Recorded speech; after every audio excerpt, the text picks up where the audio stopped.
சிட்டுக்குருவியின் ஆசை. 2 தூக்கணாங்குருவிகள் ஒரு கூடு கட்டி அதில் வசித்து வந்தன. ஒரு நாள் இரை தேட அவை இரண்டும் வெளியே போயிருந்த சமயத்தில் ஒரு சிட்டுக்குருவி பறந்து வந்து தூக்கணாங்குருவியின் கூட்டுக்குள் நுழைந்து கொண்டது. சிறிது நேரத்தில் ஒரு தூக்கணாங்குருவி பறந்து வந்து தன் கூண்டுக்குள் சிட்டுக்குருவி இருப்பதை பார்த்தது. குருவி அக்கா, எங்க வீட்டுக்குள் எதற்காக நுழைந்தாய்? வெளியே போ என்றது.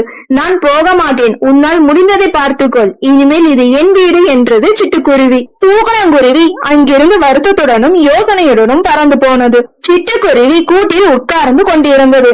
திடீரென்று தூக்கணாங்குருவிகளின் கூட்டம் பறந்து வந்து ஒவ்வொன்றும் ஈரமண்ணை அழகில் கொட்டி எடுத்து வந்து கூட்டின் வாசலை கொஞ்சம் கொஞ்சமாக அடைத்த பின் சிட்டுக்குருவியை கூண்டுக்குள் வைத்து ஒரேடியாக அடைத்து பூசிவிட்டு பறந்து போனது. அடுத்தவர்களின் வீட்டுக்குள் நுழைவது தவறு என தாமதமாக உணர்ந்த சிட்டுக்குருவி அந்த கூட்டுக்குள்ளேயே மூச்சடைத்து இறந்து போனது. நீதி: அடுத்தவர் பொருளுக்கு ஆசைப்பட்டால் இதுதான் கதி. ஓகே ஃப்ரெண்ட்ஸ், நெக்ஸ்ட் வீடியோல பார்க்கலாம். இந்த வீடியோ உங்களுக்கு பிடிச்சிருந்தா லைக், ஷேர், சப்ஸ்கிரைப் பண்ணுங்க. தேங்க்யூ.